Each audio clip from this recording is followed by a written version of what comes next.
Helvetia, votre assureur suisse.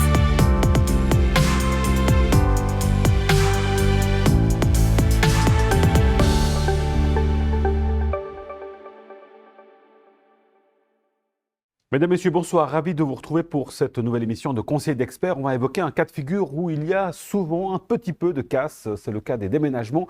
On évoque cela avec notre expert Loïc Putala. Bonsoir Loïc. Bonsoir Nasrat. Alors avant de déménager, on a obtenu le logement. Comment est-ce qu'on anticipe au mieux ce déménagement à venir ? Alors tout simplement, commencez par faire une checklist, ça vous aidera déjà à prioriser les choses à faire, préparer les cartons ainsi que les étiquettes.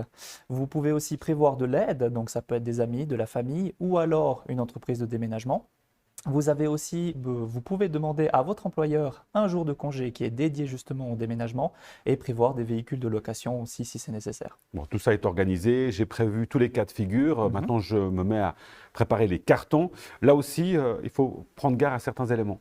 Effectivement, alors déjà tous les objets qui peuvent se casser, des vases, des miroirs, la vaisselle, veillez à bien les emballer pour éviter que quelque chose se casse pendant le transport. Vous avez aussi tout ce qui est des meubles. Certains préfèrent les démonter pour avoir un poids plus léger. D'autres, si vous les laissez en entier, veillez à ce que les tiroirs soient bien scotchés pour éviter la casse supplémentaire. Et aussi tout ce qui est des clés, mettez-les dans vos poches pour éviter de les perdre. Si c'est l'entreprise de déménagement que vous avez mandatée qui s'occupe du projet, à ce moment-là, veillez à ce que cette entreprise soit assurée en RC entreprise, donc responsabilité civile.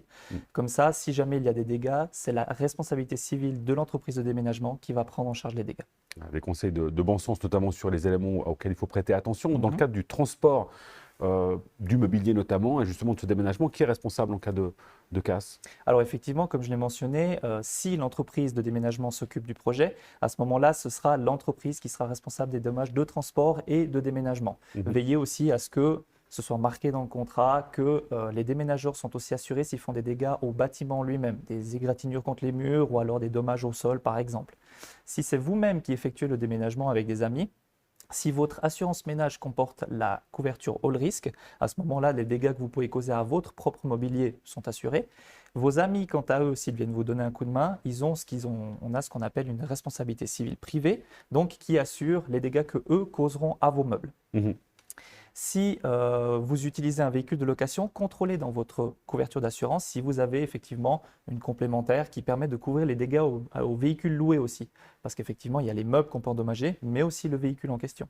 Et là, souvent, dans le cadre de la location, on nous propose une assurance justement Tout dans à ce cas-là. Et vous faites bien de le dire, c'est important de se renseigner si on a peut-être déjà effectivement cette assurance qui, pour le coup, serait superflue. De manière générale, Loïc, quel dommage relève de la responsabilité du locataire ? Là, on ne parle pas forcément uniquement du déménagement, de manière générale, en lien avec le logement.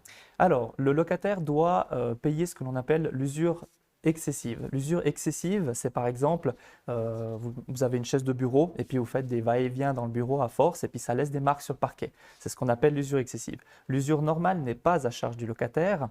Là, je donne l'exemple de, vous avez une armoire contre un mur et puis la peinture, effectivement, avec le temps, elle se désagrège un petit peu, elle perd un peu de son éclat et le jour où vous enlevez l'armoire, vous avez la marque de l'armoire qui est contre le mur. Donc ça, c'est l'usure normale, ce n'est pas à charge du locataire. Il y a aussi tous les dégâts imprévus qui sont à la charge du locataire, dans le sens, vous êtes à la cuisine, vous laissez tomber malheureusement quelque chose sur le vitrocérame, ou alors vous êtes à la pharmacie dans la salle de bain, et vous laissez tomber un parfum sur le lavabo qui le fissurerait. Ça, ce sont des dégâts qui sont à la charge du locataire.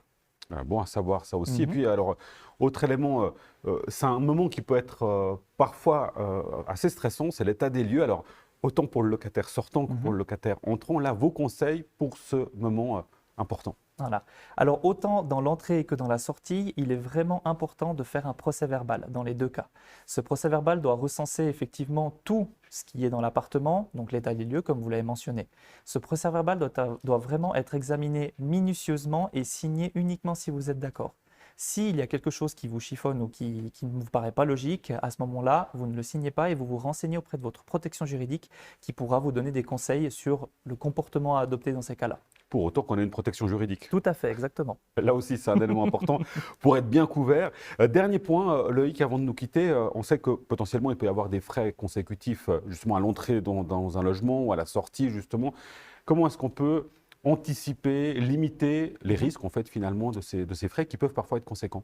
Alors, par exemple, pour la remise de l'ancien logement, vous pouvez rétablir effectivement les locaux. Alors ça, c'est logique, effectivement. Vous devez remettre l'appartement dans l'état initial où vous l'avez trouvé, s'il y a des dégâts que vous avez causés vous, effectivement. Par contre, ne prenez aucune initiative quant aux travaux à faire sans l'accord de votre bailleur.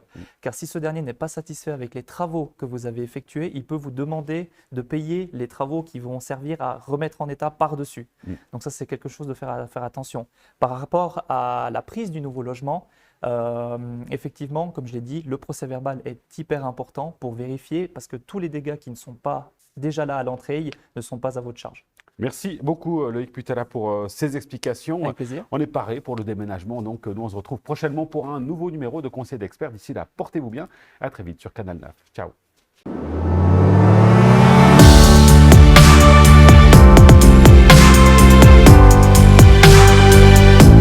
Helvetia, votre assureur suisse.